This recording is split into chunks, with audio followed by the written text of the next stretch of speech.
Bonjour et bienvenue à tous.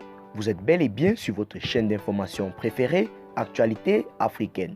L'information nous place au sommet du monde et nous avons pour préoccupation majeure de vous informer non seulement sur l'actualité à l'échelle continentale, mais aussi mondiale. Alors, si vous êtes nouveau sur la chaîne, pensez à vous abonner.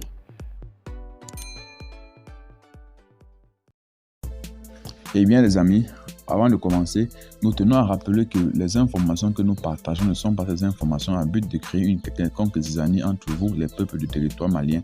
De ce fait, n'est-ce pas, nous vous prions à être polis et surtout très courtois dans les commentaires.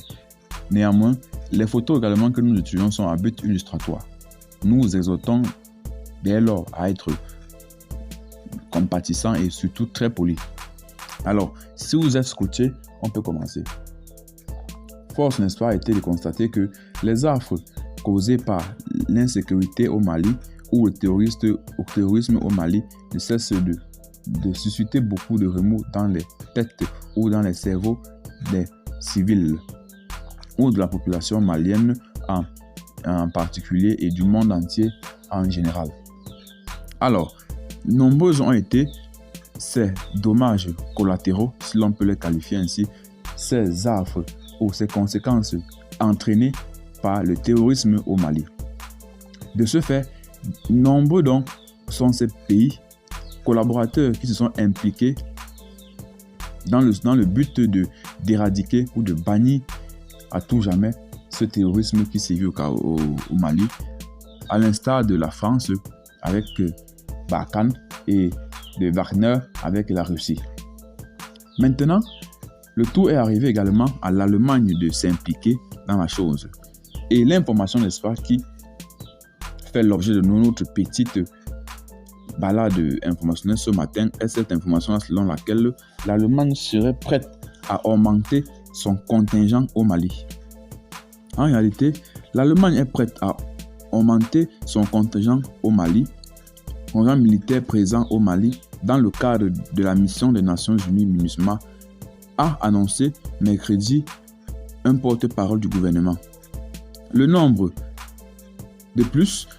actuel de 1100 soldats a été augmenté de 300 et porté à un plafond autorisé de 1400, notamment pour compenser le départ des forces françaises, a précisé lors d'un point de presse régulier Christian Hoffmann.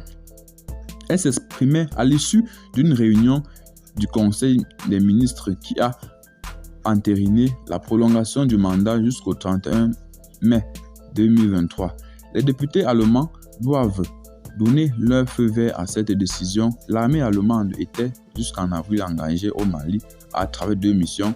328 soldats participent à la mission de formation de l'Union européenne au Mali et environ 1100 à la mission multidimensionnelle intégrée des Nations Unies pour la stabilisation au Mali.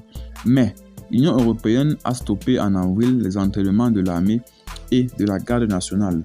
Cette mission de formation va toutefois reprendre ailleurs au Sahel en mettant l'accent sur le Niger. A précisé également ce porte-parole, l'avenir de la MINUSMA elle-même ne semble pas non plus totalement garanti après le retrait des forces françaises, a reconnu Mme Hoffmann. Plusieurs pays ont entrepris de réexaminer leur participation à la MINUSMA. Les Occidentaux de plus dénoncent notamment la présence des mercenaires du groupe russe Wagner venant au Mali à l'appel de la junte. Au Mali, où les violences de groupes djihadistes et de milices ont fait des milliers morts depuis 2012. Les militaires ont pris le pouvoir lors de 2 coups d'État en août 2020 puis en mai 2021. Cette situation, n'est-ce pas, d'insécurité au Mali est aggravante. Voyons donc l'impact que l'Allemagne, qui désire, n'est-ce pas, apporter leur contribution ou apporter un coup de main au Mali, notamment dans le cadre d'éradiquer la MINUSMA. Qu'en est-il donc de cet acte de gratitude ou de cet acte qui est, n'est-ce pas, considéré comme un acte salvateur pour le Mali? C'est dans ce terme, n'est-ce pas, que nous mettons fin à cette petite minute de l'information. Abonnez-vous à la chaîne si vous n'êtes pas encore. Surtout, partagez la vidéo si vous l'avez trouvée intéressante et abonnez-vous pour ne rater aucune de nos vidéos. Déjà, vous informer à l'échelle continentale et mondiale, voire internationale est notre souci et préoccupation majeure. À nous revoir très bientôt pour de prochaines vidéos.